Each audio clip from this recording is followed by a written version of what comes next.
Hello again, e-commerce students. Today we're going to be talking about the actual financial juice behind e-commerce. We had mentioned in Chapter 1 that a lot of the reasons that early e-commerce endeavors didn't last is because the business models behind them weren't well considered. So we're going to be talking about specific e-commerce business models in this chapter. And so, directly stated, you have a great idea for an online business, but can you make money? So our objectives for this are to really get into what makes a sound business model and also compare the major business-to-consumer and business-to-business approaches to this. We're also going to be talking about some strategies, and you're going to be having an opportunity to apply the business model elements to an idea of your own as part of this chapter. So the first thing to think about is how things are changing. I don't often include these from our text, but I liked this idea of how business models are changing. We've got this idea now of connected automobiles, even self-driving cars. Why are e-commerce companies chomping at the bit for connected cars? Think about that for a second. We've got vehicles that are essentially rolling points of internet access that at some point you may not even have to drive yourself. What does that mean? Well, that means if you're an advertiser, for example, and somebody's got a long road trip with nothing to do but sit and let the car drive them, why not give them things to buy? Why not use that as an opportunity to try to sell them other things? And so we've got this transforming world where our cars themselves may actually be part of the e-commerce infrastructure, and they're already reporting on data and how we travel. If you look at things like the Tesla models or the other kinds of connected cars, they're providing a lot of information to the people who sold them. So something to think about. And is it something that you are excited or scared about? So what's a business model? A business model simply means that you've got a way of making money. You have a reason that you exist. Amazon sells goods and services at a profit. Uber sells rides, for example, over smartphones. And your business plan simply documents how you actually do it. What are your profit margins? Your e-commerce business model takes all those ideas and applies specific parts of the web and makes them e-commerce. So anybody has a business model. If I open a fried chicken store, if I have Kent Tonkin's Fried Chicken Shack, and we sell really great chicken sandwiches, my business model is essentially I sell chicken sandwiches at a profit. My business plan explains how much I need to make on each sandwich. If I want to get into the e-commerce world, I'd be thinking about how e-commerce technology could help me sell more chicken sandwiches, for example, because there are unique advantages to being able to be online. So these are the eight key elements of any business model, and we're going to be going through them one at a time because with this chapter, you're going to be applying them to a business idea of your own. So let's go through what each of these elements actually means. So they all fit together as part of a business model. They're all crucial parts, and they're things that we need to consider before we start a business, whether it's online or not. These are basic business model attributes. The first is value proposition. Why should somebody buy from you as opposed to somebody else? For example, why would you go to Chick-fil-A instead of Kent Tonkin's Chicken Shack? Well, it could be that there's a unique product. It could be that the company has something that's personalized to your needs, that you have made it easy for them to find your product, or that you have made it easy to buy the product. Something has set you apart from your competition.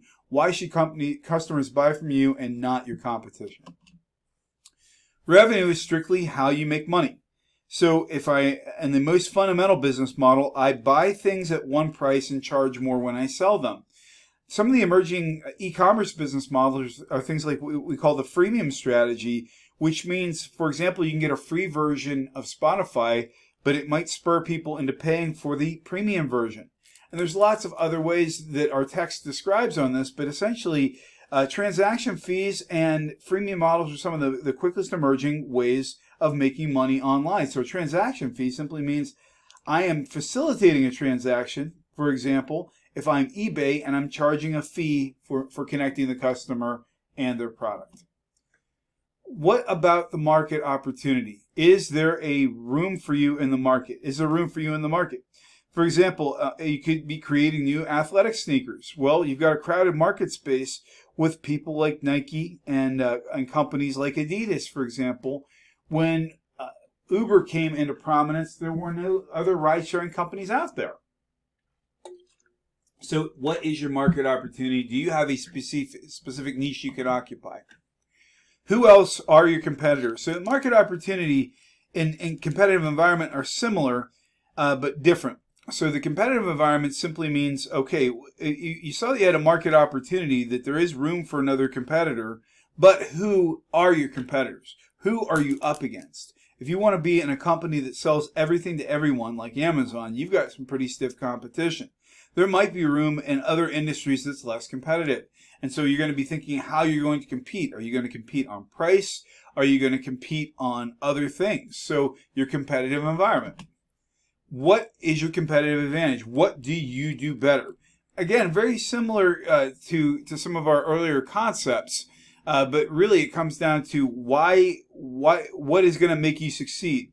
So what is your competitive advantage? What is something you do better than everybody else?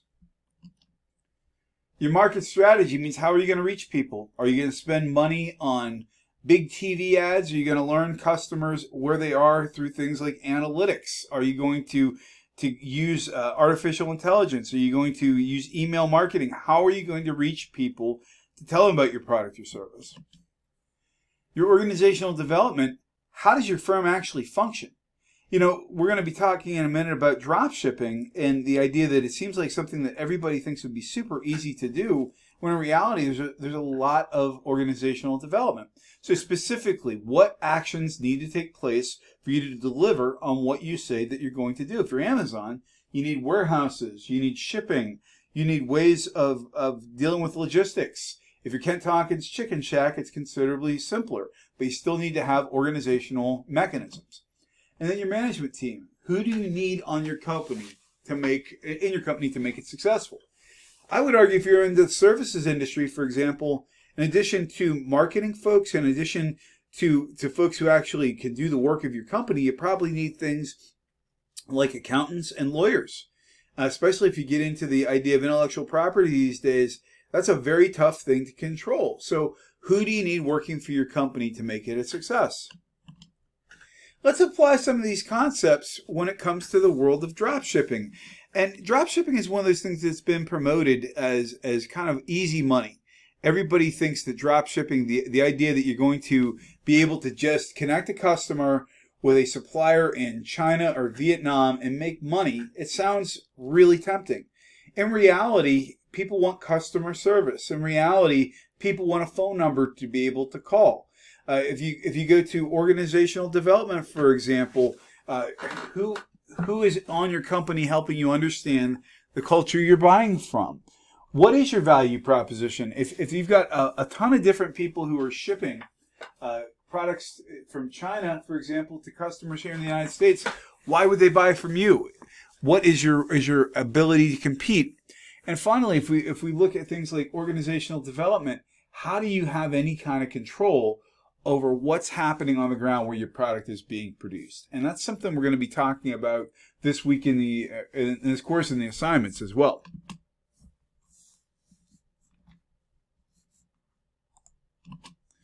So again, the elements of a business model all have to fit together. You're going to be, as part of your assignment this week, applying them. You're going to be applying them to a business of your choice. And again, some of these things can seem very similar between value proposition, for example, and competitive advantage. Value proposition simply means, what are you doing to make it easy for somebody to purchase from you? Why would they choose you over the next competitor?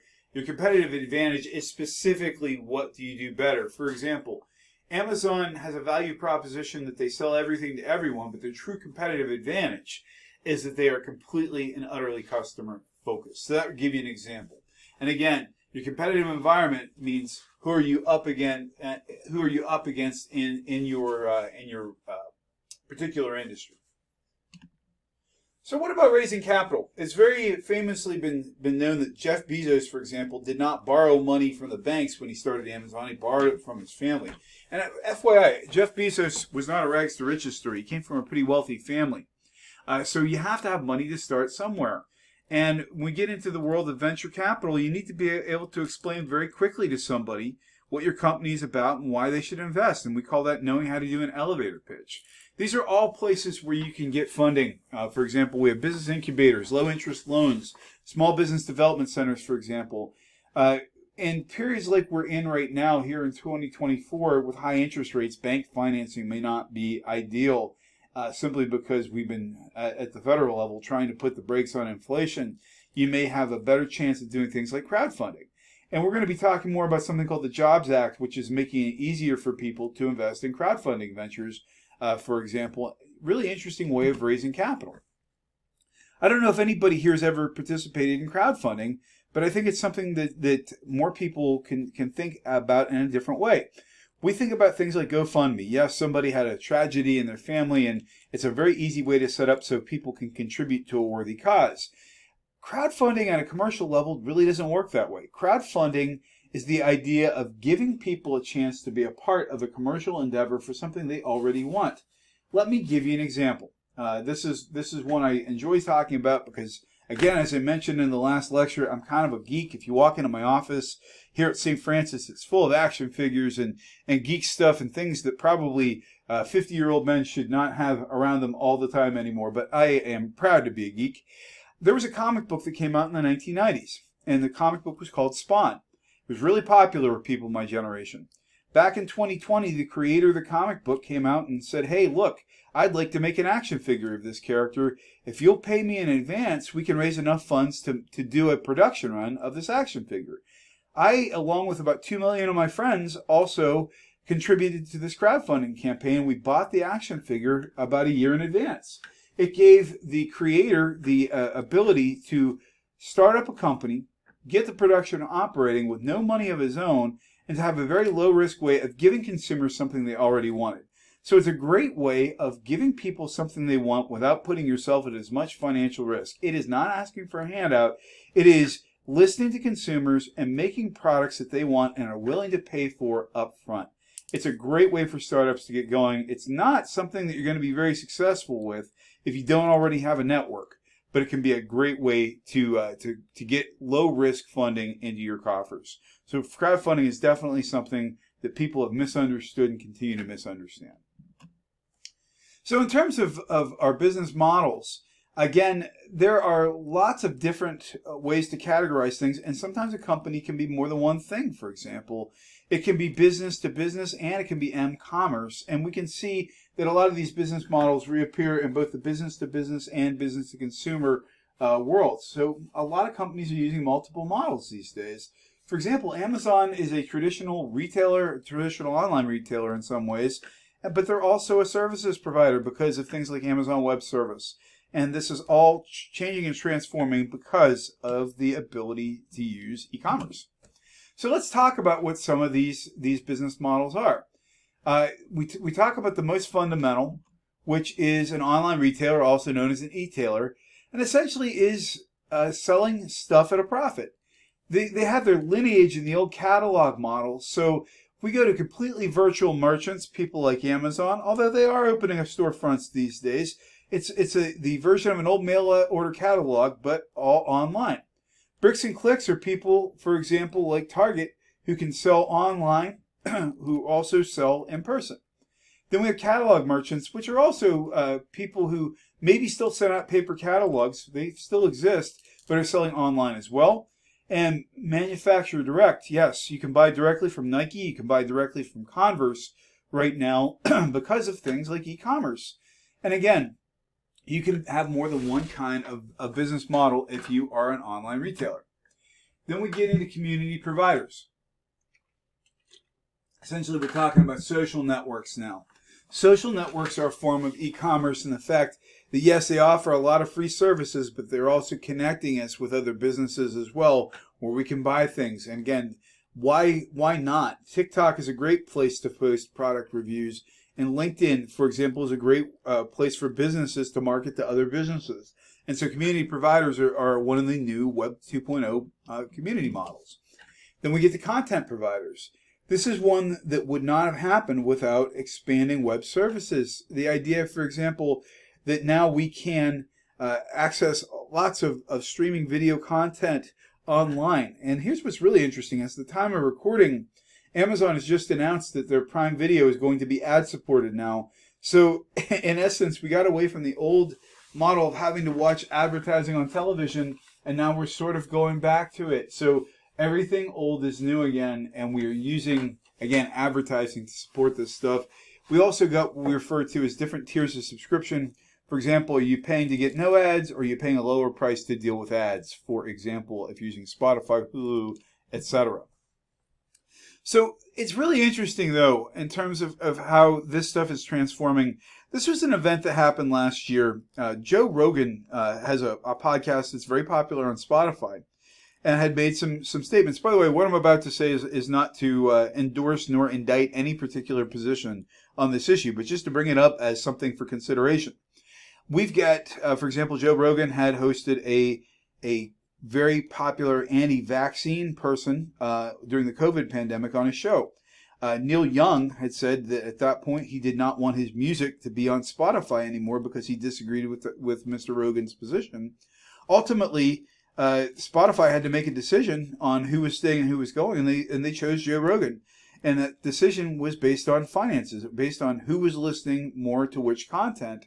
And we're seeing now that things like social standpoints are going to affect what content is available where. And it's something that's really almost hard to get your head around, and the fact that now content providers are also going to have to read the whims of consumers in terms of their opinions based on what they will and will not carry. I just put this in for fun to say this is where we're at in terms of the top 10 songs for 2023 on Spotify. This past year, Miley Cyrus is killing it with her song Flowers. And who could you guess? Who could possibly be the top artist globally? Could it possibly be, yep, Swifties are happy, Taylor Swift dominated globally. But what we're seeing now in terms of global music and content, things that are created in one place in the world can become popular other places. We're seeing, for example, more Hispanic artists and artists from Latin America that are becoming more popular on a global basis as well. And it's because of our connectivity. And other things we think about, we talk about portals. Portals simply mean you have places where you go for everything. Think about when you log on the internet in the morning, what's your first stop? For many of us, it might be Google. And for example, I use Google for my Gmail. I use Google for Maps. I use it for a lot of different things. I tend to get my news there too. And so we're talking about places that people go to get a little bit of everything, and their business models are advertising. Even in 2024 and beyond, Google's #1 source of revenue is advertising. In other words, whether you're using Google or Yahoo, AOL, still out there, or MSN, when you're using these services, you're getting them for free in exchange for giving up parts of your information so that you can receive targeted advertising. And that's why we get Gmail and Google Maps, quote unquote, for free. So that's what a portal is. And then we get into transaction brokers.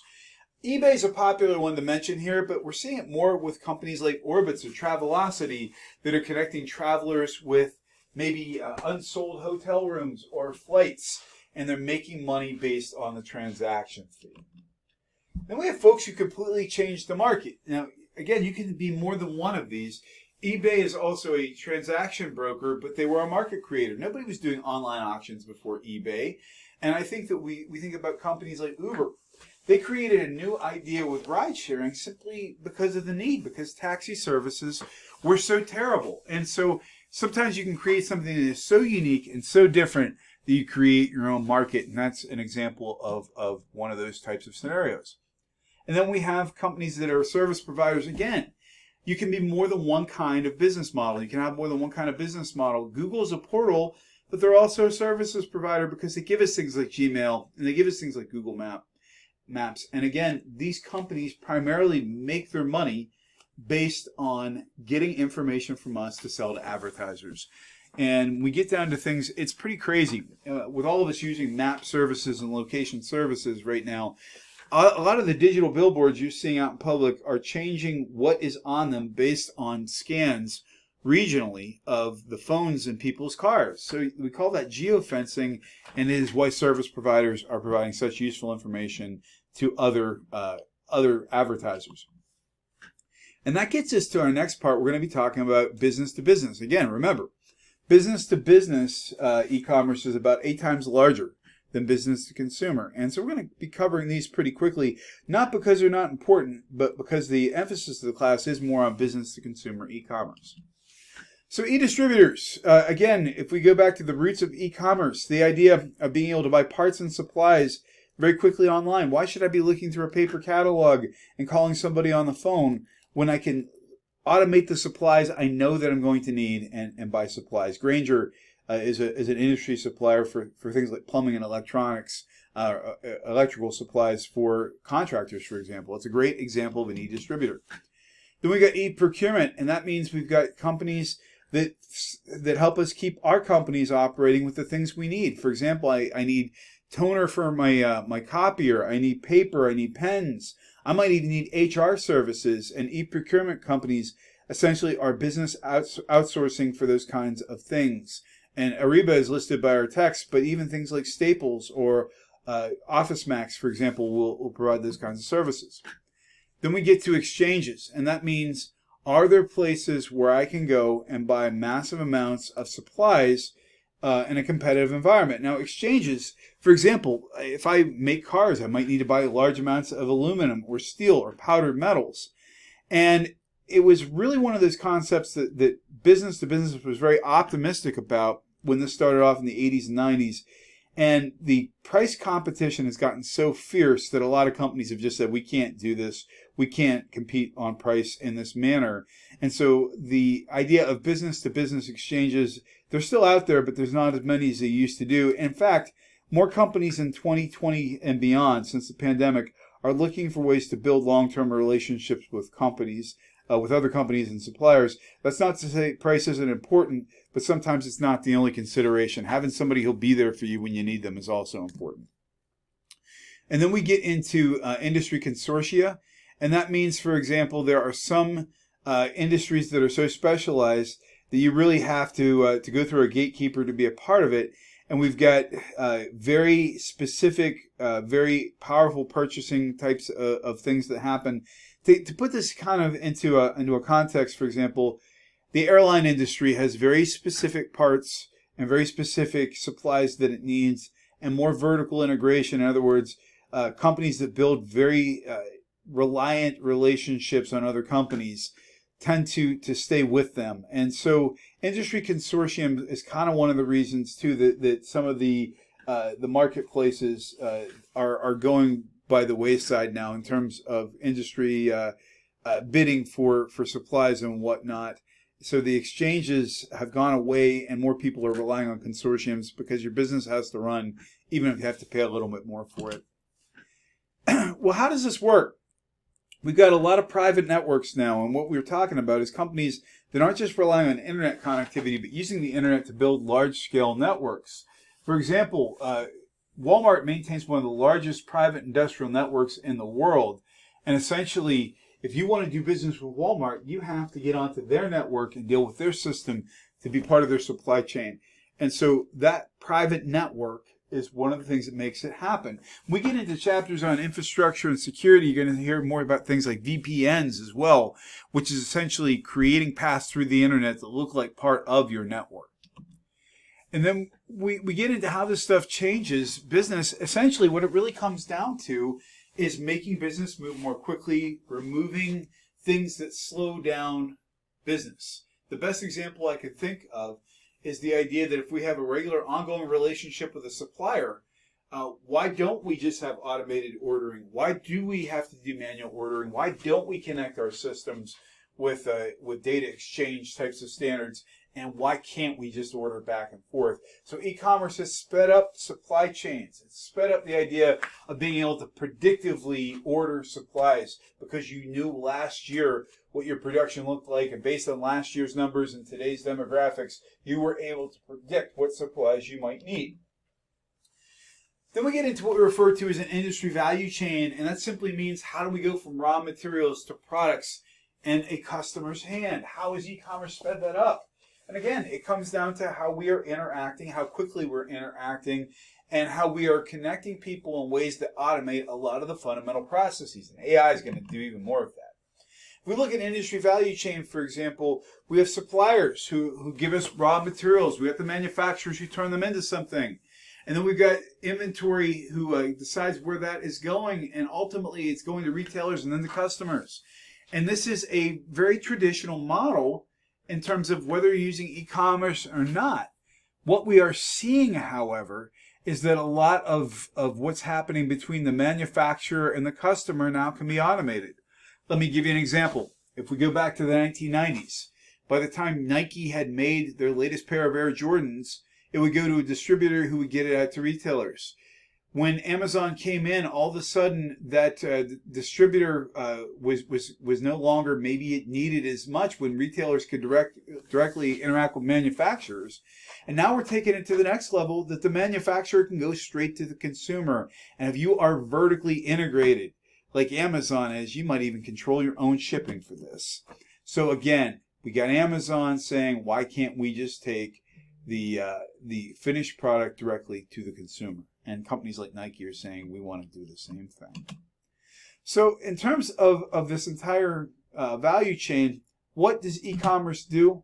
It basically cuts out the people in the middle and connects suppliers and manufacturers directly to customers. So suppliers to manufacturers, to customers, and business to consumer, or maybe even suppliers directly to manufacturers who are also customers.